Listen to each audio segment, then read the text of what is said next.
kotor. Saudara bisa bayangkan Tuhan Yesus yang adalah Tuhan segala Tuhan, yang kalau di sorga ribuan malaikat atau bahkan jutaan, saya bahkan miliaran, saya tidak tahu berapa jumlah malaikat tepatnya, tetapi dia dilayani oleh semua malaikat. Namun pada saat itu dia berlutut, mendekatkan dirinya kepada murid-muridnya, bahkan kepada kaki murid-muridnya, mengambil sehelai kain tadi kita baca, lalu mulai membasuh kaki yang kotor. Jangan dulu kita mengerti bahwasanya alas kaki tidak seperti kita saat ini, sepatu yang tertutup, tidak, tapi mirip seperti sendal terbuka. Saya kita bayangkan sudah kemana saja mereka berjalan. Bisa jadi ada yang menginjak kotoran unta, kotoran keledai. Di antara sela-sela jarinya ada lumpur, sedang mengeras, jorok, macam-macam lah. Karena 12 muridnya. Itulah yang satu-satu dibasuh Yesus. Saudaraku, saya aja kadang saudaraku, karena sayang kali ya sama Ibu Munte, maka saya mau dekat-dekat dengan sepatunya, saya ambilkan, saya pegang. Kalau bukan sepatu Ibu Munte, belum tentu saya mau pegang. Kenapa? Karena bau. Biasanya sepatu orang. Amin, saudara. Saudara tidak akan dengan sukarela berkata, mari sini sepatu kalian, saya cium satu-satu. Nah, itu perbuatan yang mengandung resiko besar. Tetapi Tuhan Yesus rela melakukan pekerjaan kotor, pekerjaan hina, pekerjaan rendah, karena dia mengasihi. Sekali lagi, karena dia mengasihi. Dan karena dia rendah hati. Inilah Yesus kita.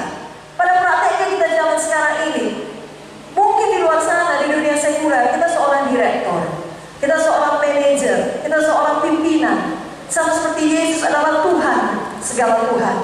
Tetapi ketika tiba di gereja, saudara rela jadi tukang parkir. Mundur kan Pak? Ya sedikit lagi. Tidak jadi masalah bagi saudara. Apa saja. Amin. Karena kita rendah hati. Amin. Ini buat amin ya. Karena kita mengasihi Tuhan. Karena kita mengasihi jiwa-jiwa.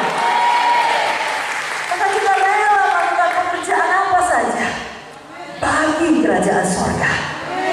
Dalam buku Matius 11 ayat 29 dikatakan, belajarlah kepadaku, pikulah karena aku lemah lembut dan rendah hati. Jangan hanya kita mau seperti Lucifer, saudaraku. Setan itu sombong. Tahu saudara, pada awalnya Lucifer itu bukan langsung dia jadi setan, dia malaikat. Dan malaikat yang sangat terhormat, yang punya banyak talenta, memimpin penyembahan. Sebenarnya sudah sangat tinggi kedudukannya, tapi tidak puas, mau lebih tinggi lagi, mau lebih hebat lagi. Itulah dia kesombongan, keangkuhan. Saudara, jangan seperti itu. Kalau saudara sudah diberkati Tuhan, saudara ingat dari mana Tuhan memanggil saudara. Kalau saudara sudah diberkati Tuhan, justru saudara semakin rendah hati, semakin rela melakukan pekerjaan bagi kerajaan sorga. Haleluya.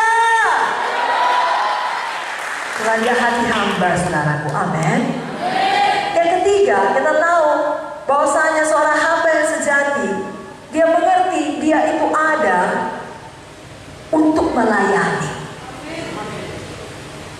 Tuhan Yesus pada waktu dia membasuh kaki murid-muridnya, kita baca tadi dalam Yohanes 13. Tahukah dia bahwasanya sebentar lagi Judas Iskariot akan mengkhianati dia? Tahu. Dia Tuhan yang Maha tahu. Tapi dia tidak membiarkan itu sebagai halangan bagi dia untuk melayani Judas Iskariot. Dia tidak, sini Simon kubasuh, sini Andreas kubasuh, tiba Judas, oh tidak usah, kau sebentar lagi mau mengkhianat di sana. Aku tak mau melayani kau. Ayo selanjutnya yang lain. Tidak, saudara. Kita juga demikian. Kita hidup di dunia ini, kita mau melayani. Gak ada yang namanya pelayanan sempurna.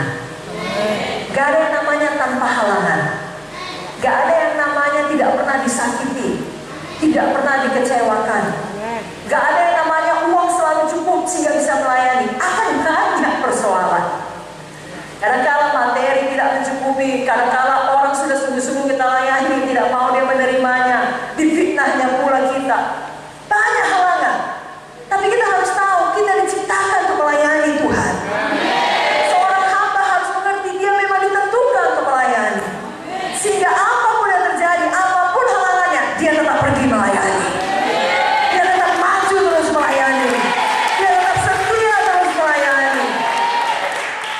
sebenarnya ya kaum bapak khususnya yang mencari nafkah bagi keluarga, juga kaum ibu yang bekerja mengerti prinsip ini, apalagi bagi single mother. Mau berapa berat pun, kalau namanya harus cari uang untuk anak, semua dikerjain. Gak senang pun dengan pekerjaan itu, demi supaya anak bisa sekolah, kan dikerjakan.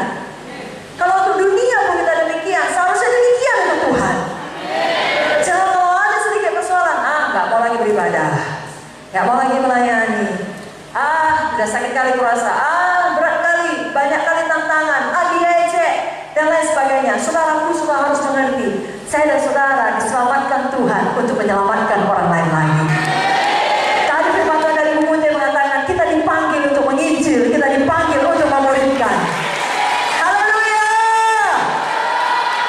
Sama seperti Tuhan Yesus, walaupun dia tahu dia akan dikhianati, dia tetap melayani. Karena kalau walaupun saudara tahu apapun saudara bilang, tetap dia akan jahat kepada saudara, tetaplah saudara berbuat baik kepadanya. Kasihilah musuhmu, berdoalah bagi mereka, itulah yang kita lakukan.